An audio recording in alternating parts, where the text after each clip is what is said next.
What is a man? Ladies and gentlemen, welcome to the Living Room Studio. I am your man in Japan, Jay Contra, and I'm here celebrating a momentous day in my life. And it is the day that I finally beat Order of Ecclesia. I freaking loved and hated this game. It was crazy difficult. It is so far the most difficult game that I've played in the Castlevania series.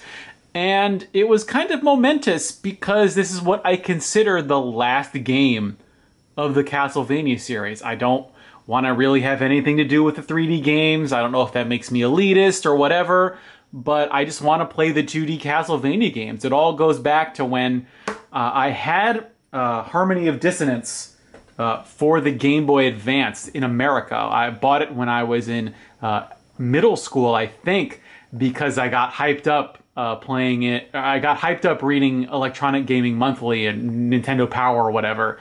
I played it and I actually didn't like it that much. I didn't like Castlevania, I didn't like vampires, I didn't like werewolves, I didn't like all that crap. But then I ended up buying the Famicom Mini and playing the very original Castlevania. The one for the disc system is the one that they have emulated on the Japanese version of the NES Classic.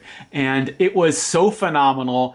I just got so into it that I was like, I need to buy this game. I need to have the original one. I want to clear it for reals. No save states, no anything. I don't care how hard it's going to be. I don't care how long it's going to take me. But then I saw how much money it was going to cost me, and something I want to talk about today is just how expensive it is collecting the Japanese version of the Castlevania series, because it defies logic. Normally, I always say that Japanese versions of games are going to be cheaper than the American counterparts. Not so with a couple of exceptions for Castlevania. This cartridge right here is a $90 game. It's absolutely crazy how expensive Castlevania is for the Famicom when the Nintendo version is like, what, $20 loose? Something like that. It's kind of a cheaper game. Sought after, but I think it had plentiful copies. The reason this is so expensive is because this was released in 1993, basically 3 years after the Super Famicom came out. So it didn't have a big print run, and it is the most convenient way to play the Japanese version of Castlevania. We then move on to Castlevania 3, probably my favorite for the Famicom. We skipped Castlevania 2 simply because Simon's Quest was only released on the disc system, and I refused to play disc systems after having a bad experience with Zelda 2 simply because every time you go to a different level, you have to load, and that loading means you've got your disc spinning, and that band on the motor might slip off and cause you all sorts of problems. This game, however, came out as a cartridge. It's so great. It actually is, to me, better than the American version because not only do you have Grant Dynasty, who makes the game so much easier because it can just throw daggers everywhere, but the sound is actually better because the Japanese version had a cool chip that was placed into it that gave it a much more dynamic soundtrack. But this isn't actually that expensive. The complete in-box version I think goes for about $120, which is a bit more expensive than the American version, but it's still fun to play all the same. Also, one of the weird things about Konami Famicom games is they've got these holes in the sides that I don't think anyone has really figured out as to why they did that. And they've also got the really cool top labels, which you don't see often for Famicom games. So let's move on to the Super Famicom. We have the genre-defining Super Castlevania 4, which is always fun to play. I love the tricks you can do with your whip and the damage you can do with it. All of the bosses are really fun to play against. This was a $50 game, I think, when I bought it. I think the American version goes for about $80. Although now, because the Super Famicom has exploded in price, this is going for, I think, $120 plus if you're going to Super Potato. Although the art for this is really incredible. This is a really cool release, and I think perhaps it was a lot of this art design just got lost in translation. Something that one of the few exceptions of the exception of Japanese games being cheaper,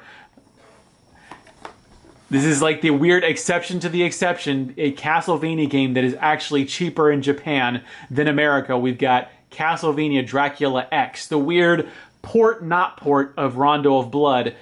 This was super hard. I thought this was the hardest game in the Castlevania series until I played Order of Ecclesia. This baby sent me back $140.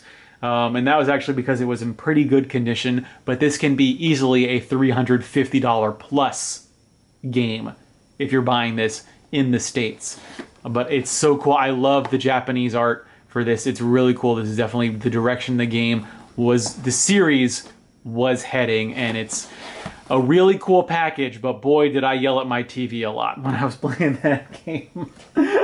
So that brings us to what I think is one of the... I don't know if it's the best in the series, but it's definitely super fun to play. We've got Rondo of Blood, also known as Dracula X. This only got a Japanese release, and it is of course released for the PC Engine CD, meaning not only are you going to spend anywhere from $200, insane, for this game, you're going to pay $200 in Tokyo for this game. I saw this at Book Off for $250, plus the $250 for like a Turbo Duo, PC Engine Duo, you know, Duo CDR, whatever, Duo R. And like I was lucky enough to find this in Kyushu for I think $90 last year sometime. But now in Tokyo, this is a $250 game. That's absolutely crazy for what is a good, really good Castlevania game. Not hard, it's challenging, but definitely not Dracula XX hard. Oh boy, so let's put those aside. And actually, I'm going to show you nothing for a minute because I want to talk about Castlevania Bloodlines for the Genesis. Because Bloodlines, I might as well, I think I cut myself with a knife accidentally, you might as well draw blood from me for that game because it's $120 in America, expensive for a Genesis game, but then it's like, it's a $700 game in Japan.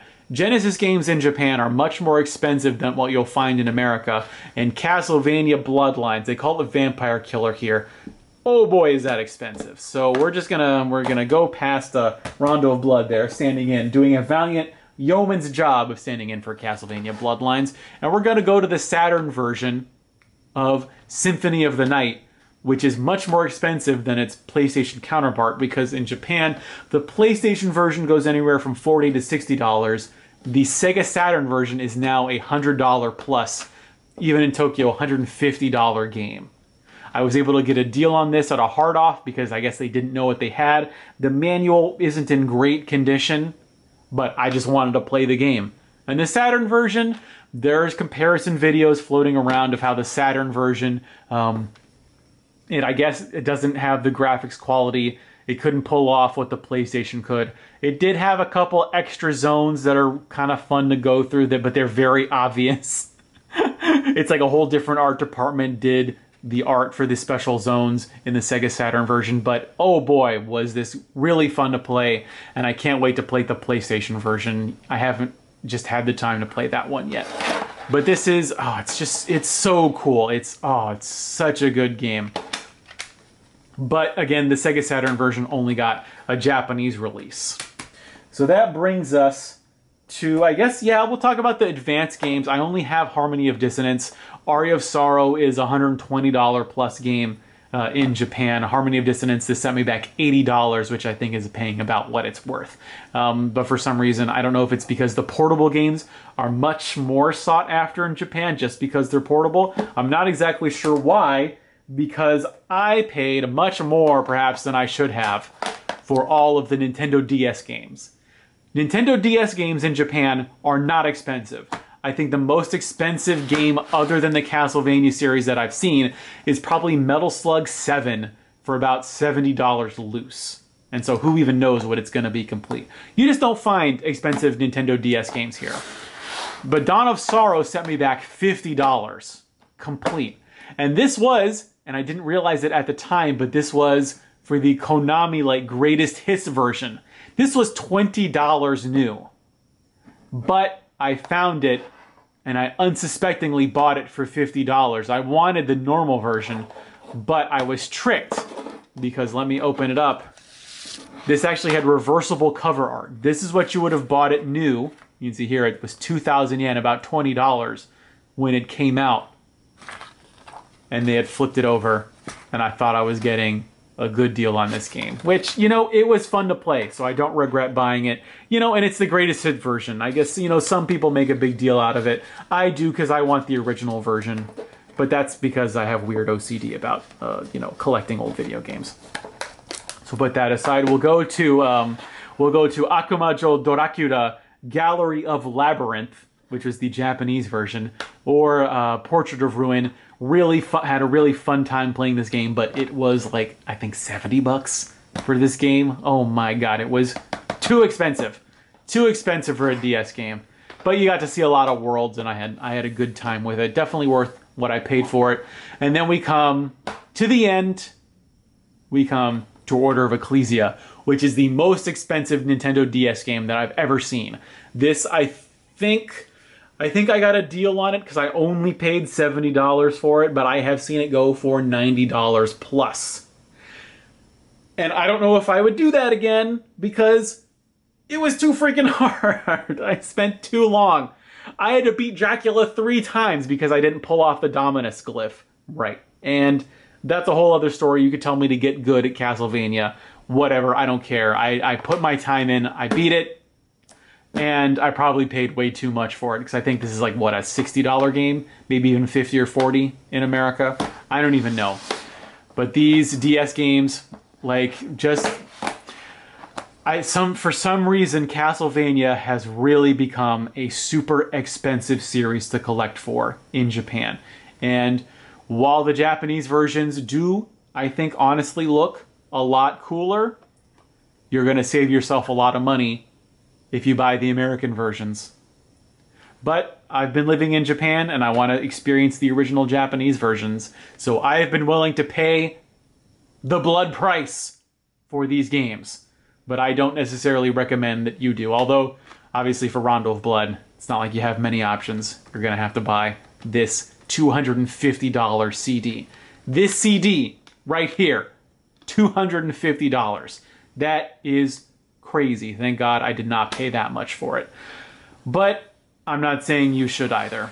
So we're going to call it here. I've rambled about Castlevania for too long. Don't play this game. Don't spend $400 on this game. It's not that good. Buy this game instead. That's it for me. I've been your man in Japan, Jay Contra, saying thanks for watching. See you next time. And mahalo.